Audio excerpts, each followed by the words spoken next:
Hello everyone and welcome back to the channel. Today we are grooming Zach.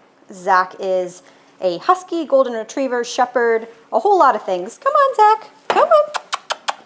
Come here buddy, come. Don't back out, don't back out. No, don't hit the camera. Okay, good boy, can we sit? Sit, good sit. Now Zach is 9 years old. And he has never been professionally groomed, so I don't know how this is going to go. I am informed by the owner that he does not like having his nails clipped. Hopefully that's the most difficult part of the entire groom, because I would really like to send him home looking like a whole new dog. The owner has bathed him at home, used a regular dryer on him, but not a high velocity, so the high velocity is obviously going to be new for him. Okay, how are you just for the water? You good boy? Good boy.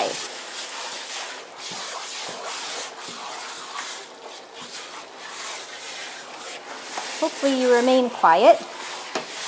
And I can take this ear protection off. So he was brought to a groomer once just to have his nails clipped, and they were unsuccessful. I did let them know that because I work alone, I could also be unsuccessful.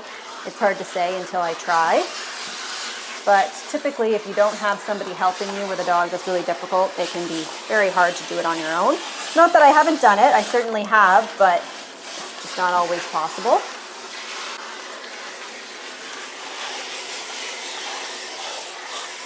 All right, I need another canister with Nasty Critter, and then we will do some de-shedding.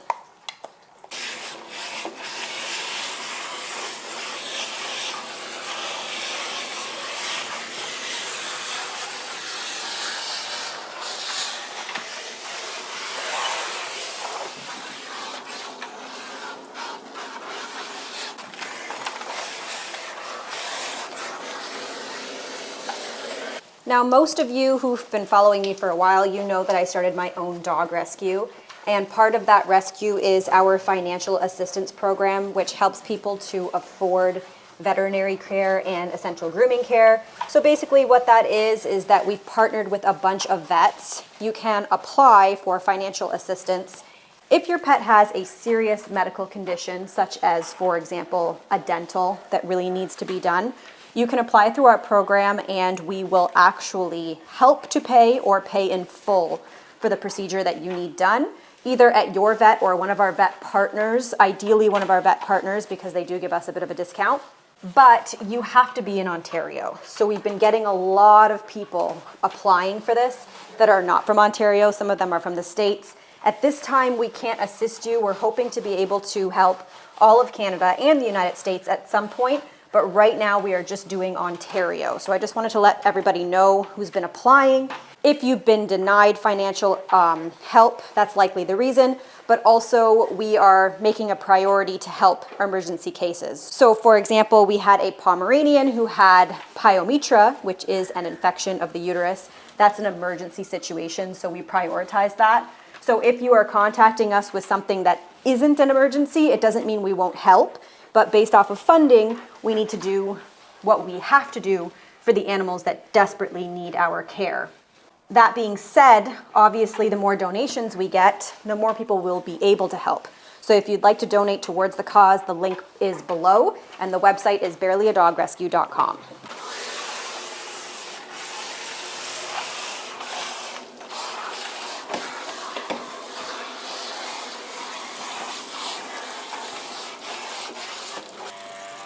No. We are also open for ideas on how we can fundraise for Barely a Dog Rescue. Obviously, this is all very new to me, running a rescue, and realizing that we definitely need decent funding every month in order to actually be able to help people or bring in foster dogs for that matter.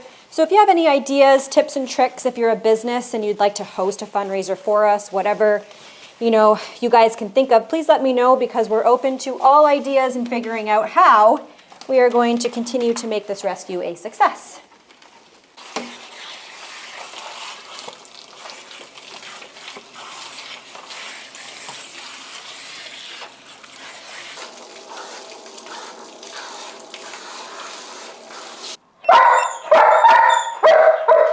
towel dry?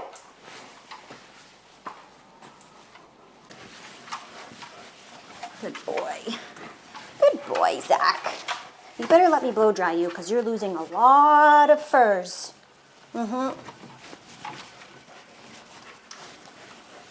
Okay, so you guys know the drill.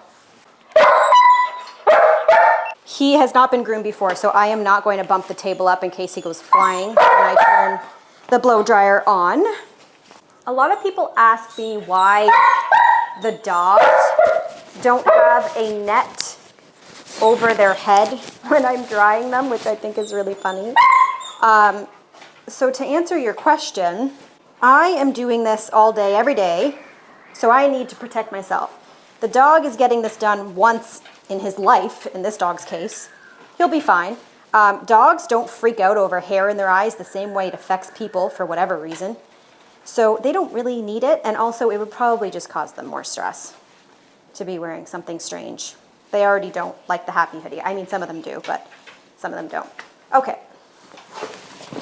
Let's do this, buddy. You're gonna blow up the shop.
Zach, would you like to try a treat? Do you like treats? No, I didn't think so. We tried. Okay, I need to turn you to the other side. It's okay, buddy. You're all right. You're almost, honestly, you're drying so fast. Whoa.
I am going to let Zach down, give him a bit of a break. I really have to go to the bathroom. I cannot leave him on the table and go use the bathroom and come back because that wouldn't be smart because he could fall off the table and get hurt. Somebody always has to be in the room with a dog when they're on the table.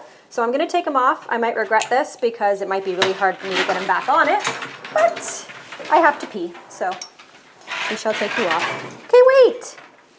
All right, let's see if we can get you back on the table, sir. Okay, come on. Come on. Let's go. I had a feeling this was gonna happen. Okay, so this guy really didn't like having his cheeks dried. So I'm gonna try to brush him all over, get his paws done, and then maybe by the end of all of that, it'll be fairly dry in there and won't need to be dried. Or I will have to dry him, but he really didn't like having the blow dryer anywhere near his head. First things first, pure fur. He does not have any matting anywhere, which is wonderful. He did blow a ton of coat. I know, it's just a quick brushing because you just have some tangles.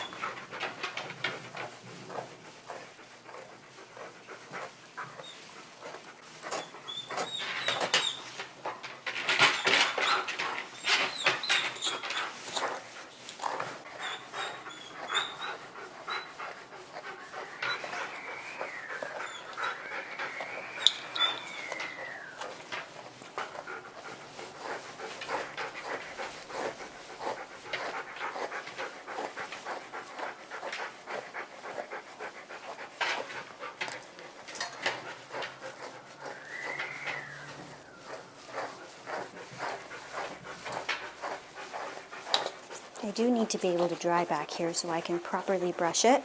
Sir, let's see what happens for your nails. I'm assuming I'm probably going to have to muzzle him, but let's just see what happens. Whoa! Yeah. Okay, muzzle time. So I try not to force dogs through something unless they really, really need it. His nails are very, very long, but he might be too much of a liability.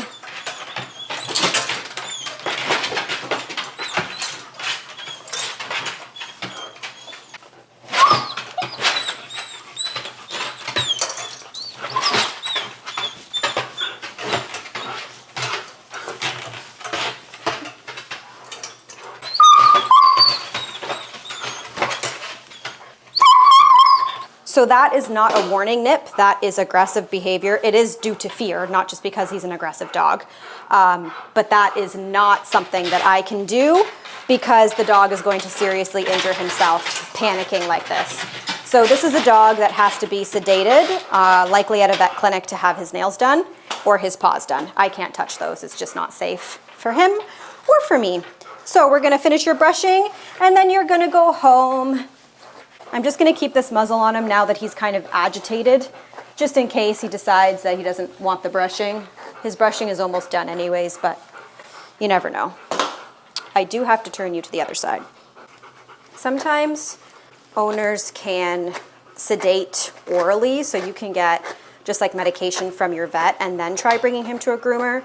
Sometimes it works, it makes them, drowsy and a little less reactive, and other times it doesn't. It is worth a shot. Obviously, doing that would be less invasive than a full sedation at a vet clinic and also less expensive. So you can try it, and then if it doesn't work, the next thing you're going to have to do is a full sedation. Now there is a product that I've seen, I think I saw it on Shark's Tank, can't remember what it's called. I'm sure you can find it online.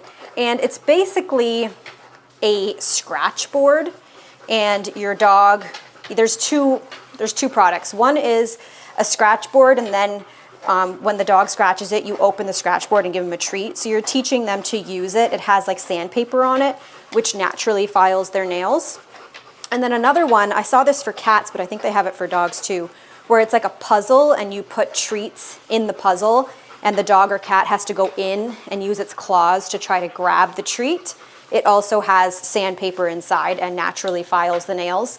And it's a great product for both dogs and cats that are fearful of nail trimming and can be really beneficial. So I would definitely recommend, if you have a dog or a cat and you cannot trim their nails, to try and get one of these.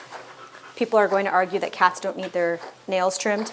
I have groomed quite a few cats where the nails have gone inside the paw pad. So while it's true for most cats, they don't need nail trimming, it's not true for all cats, and people who have those cats know.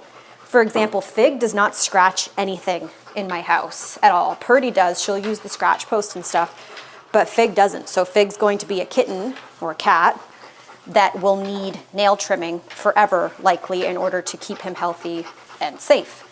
So yeah, it's a great product. I don't have the name of it, unfortunately, but I'm sure you can find it online.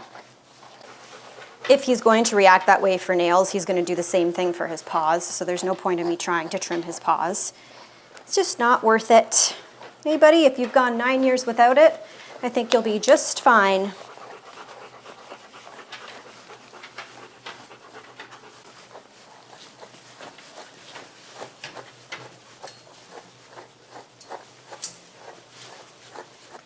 If you guys like this video and you want to see more complimentary grooms just like Zach's, don't forget to hit that follow or subscribe button. Thank you all so much for watching, and I'll see you again in a few days. Hello! Oh my god! Oh my god, you're so fluffy! Look at that. Whoa. Oh my gosh, he looks so good. His butt's never looked that fluffy. No. It's never looked that fluffy. That's actually, it looks almost completely different. What? You are so fluffy. Oh my gosh. Hi baby, come here. Come here. Hey baby. Oh my gosh, you're so soft.